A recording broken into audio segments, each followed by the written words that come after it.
Yeah, this was definitely a shock. And if WWE was looking for shock value, they got it with Brock returning. But with the context, if you look at it from the bigger picture, Brock just coming back, giving Cena an F5 is something. But what I was looking at is how does this really translate into the Cody Cena thing? And then, of course, Cena and The Rock, is that completely dead? It probably is right now.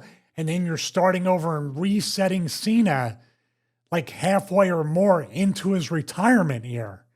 So I was kind of like, I was wrong about the double turn, but we were right that said Cena has to turn heel at some point, or turn babyface at some point from being a heel and have that feel good send off with his retirement tour. But is Brock the right guy?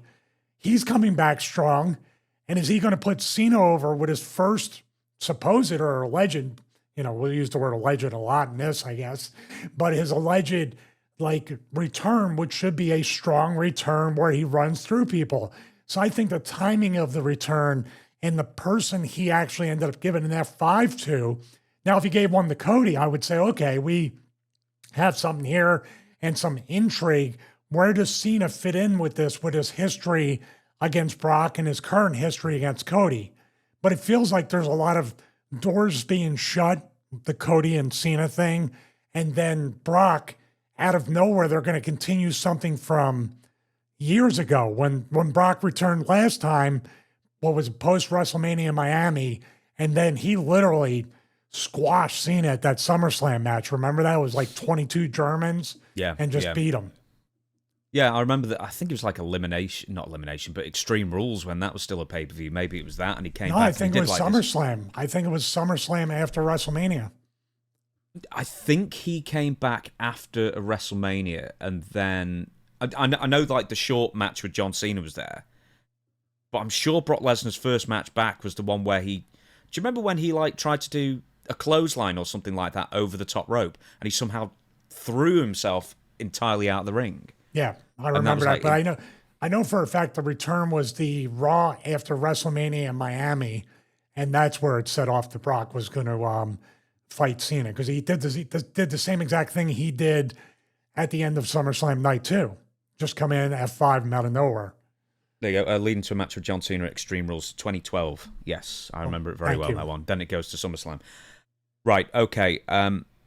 There was 7 minutes left in the show when I checked, and I was like, how can there be 7 minutes left in the show? There's got to be something that happens. We're going to talk about Cody and Cena later on. Brock Lesnar turns up, cowboy hat and the hair and all that kind of thing, gets a big reaction from the crowd, which he's going to get. He's not been seen in 2 years, regardless of allegations made, which I will briefly mention, and then makes a statement, leaves. So that's 2 nights of SummerSlam, both with a surprise thing happening at the end as well. But for people who don't know why it's so controversial, Brock Lesnar's return is that he was implicated, he's not part of the suits, by the way, but he was implicated and mentioned quite a few times into some dodgy behavior, shall we say, is that Vince McMahon I don't know if this is around 2020 or something like that, I don't have the suit in front of me, that Janel Grant was apparently offered up to Brock Lesnar as a bargaining chip to get Brock to re-sign with WWE, because UFC and WWE were supposedly in a bidding war at the time. This is before TKO amalgamated both companies. And the idea was that Brock Lesnar requested videos and photos. She complied, or Vince McMahon made her comply, depends on who you believe in that. And then apparently she was offered up as a bargaining chip, which Brock Lesnar did not consummate, according to the civil suits, because he was too drunk. So once again, nothing, I guess, illegal happened from Brock Lesnar's point of view, but it's still a really bad look, and he was been off TV for 18 months. He was taken off the Royal Rumble and then paid to sit at home for 18 months over that. A very confusing, fluid situation. I mean, this is something that may go to arbitration. You, in the show notes, had kind of guessed that this is a hint that it is going to go to arbitration and not be accelerated into the higher category of any kind of criminal and civil type things. Because we are looking at, because she did go across state lines to certain shows and everything, we're looking at sex trafficking with what could be charged with Vince. Now, obviously, that has not happened yet. I don't know how slow the wheels of justice need to turn, But it looks like with Brock returning, it would be an educated guess that this is on the back end or the back nine, as you would say in golf, and kind of going to go away. Or, as you put after in the next paragraph, TKO doesn't care. Who cares, right? And apparently the fans didn't remember nor care because he got a huge babyface reaction to come back, unless they're caught up with the moment, because there's very much a Pavlovian response. Hear the music, you're going to react, no matter all the other stuff kind of gets wiped away, kind of like the mind eraser from Men in Black. Maybe they had one of those things in the box truss on all four sides going. They would, well, I mean, they've got power to those posts. Yeah. You know, and by the way, this is not the same exact crowd, but this is the same WWE crowd that when Vince came out during the height of all this stuff, they're holding their female daughters up, their little children, offering them up. So, hey, listen, you go there, you want to watch wrestling, you want to have a good time, you want to ignore all the other stuff, that's cool, but there's still another side of the PR of TKO, WWE, and also my guess, once again, an educated guess, absolutely nobody asked these questions of Triple H in the post-show media scrum. We didn't even need to watch it to say that didn't happen. I'm glad you mentioned that. Because did you know that there wasn't a press scrum for SummerSlam nights 1 or 2? Really? Isn't that an amazing coincidence? That Brock Lesnar's returning, and then all of a sudden they don't have a press scrum. Here's the thing, right? So I think WWE may have brought these press scrums back because AEW were doing them at the time. And then at the beginning, WWE were inviting questions in, you know, some of the more difficult ones as well, mostly answering them horribly. And then, you know, sometimes banning or pretending not to ban, but, you know, we don't have enough room for certain journalists who actually would ask difficult questions. And then it just devolved into a farce where they only want the stupidest questions by the biggest marks possible. So at that point, because, you know, they want to invite legitimate media and whatever, but they want it on their terms. And that's not what a press conference is all about.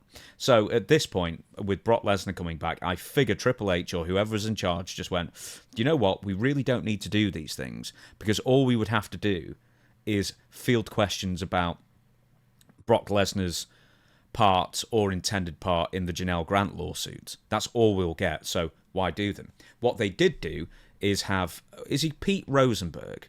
Whatever that DJ guy who's a total mark for WWE.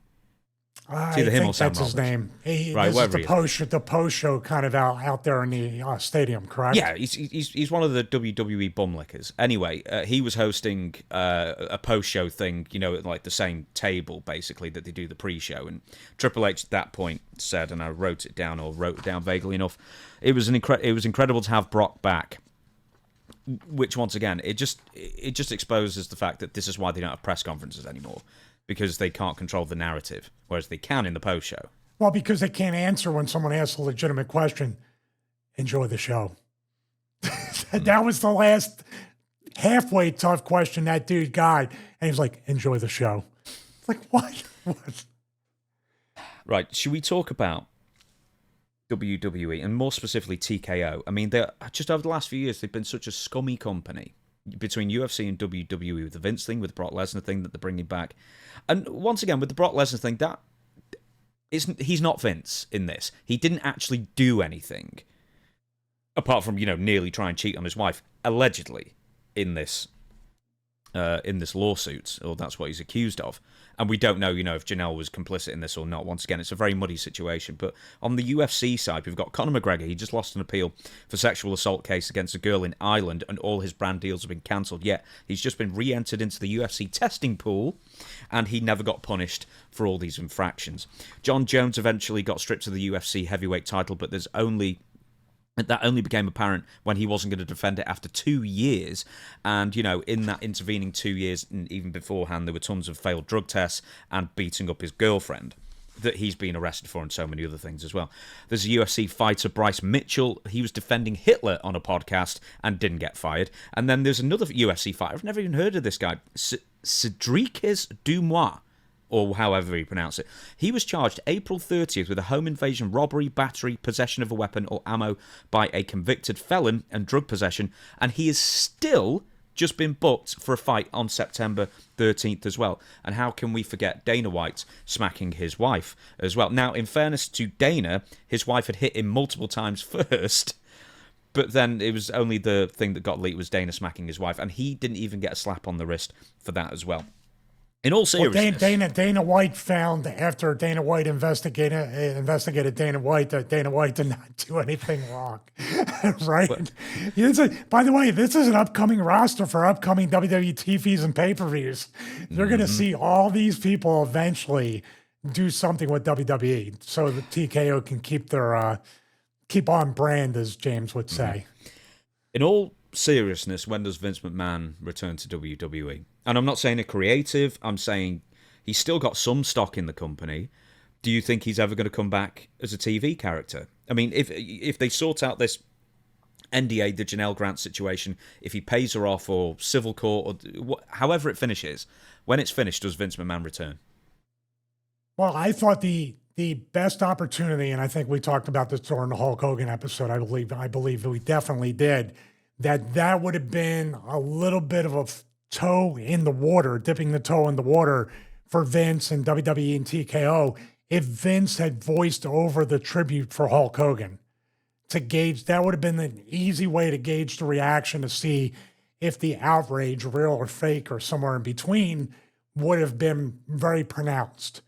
But if you put this guy right back on TV like the day after it settled, or like we're looking at right now, you're like, well, Brock's not Vince, but this is an example of they just don't care.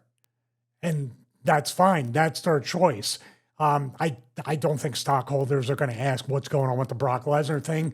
Once again, like you said, he's not implicated on the level or at all like Vince is. And we still have at least a dozen or more NDAs that could come out on Vince after this first one. It could very much be, as I say all the time, a Deshaun Watson type thing, where this one's settled, and then we have these other 10 or 12 or 18 or 19 to go. Logan Paul as well, I forgot, with all his alleged crypto grifts over the years as well, and they completely gloss over that in WWE and promote him as one of the biggest stars there as well. I mean, ultimately, I think this has been the case the last few years. We're just in a post-consequences world. You can do basically whatever you like, and if you're rich and or famous enough, doesn't matter. Yeah, we're on the borderline of oligarchy with all that stuff within the wrestling and the entertainment world, where it's just like, whatever it is, they must be better people than us.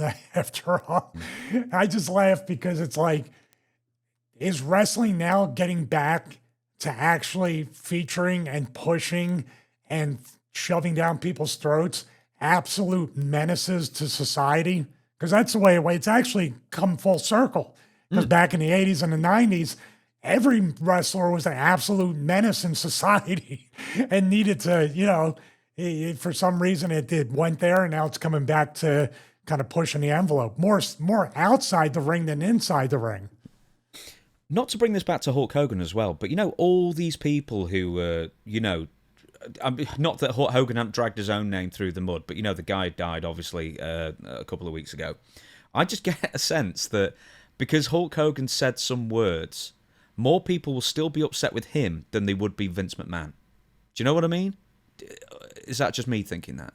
Yeah, it's weird too, because you could say, well, one person's at one level, one person's at another, but Hogan and Vince are at the same exact level and almost with the same amount of controversy in different ways. But it's so weird how there's certain people that will always be, because people say, well, Vince gave me my childhood with Hulk Hogan, Randy Savage. He was the facilitator of my childhood memories and all the other stuff. And also, he well, not now, maybe, allegedly, who the hell knows, but he's creating my entertainment, so I can let all those things pass. Hulk Hogan, you're old and washed up. Vince still has some use for the fans. That's the way I look at it. He hasn't outlived his usefulness. When Hogan couldn't deliver that, and obviously Hogan didn't help his own cause, as you said. But yeah, it's a strange thing how Hunter, Vince, the McMahons can pass all this scrutiny and still be beloved to some extent. But Hogan now, even in, posthumously after his death, there's people still outwardly saying, we're happy this guy's dead.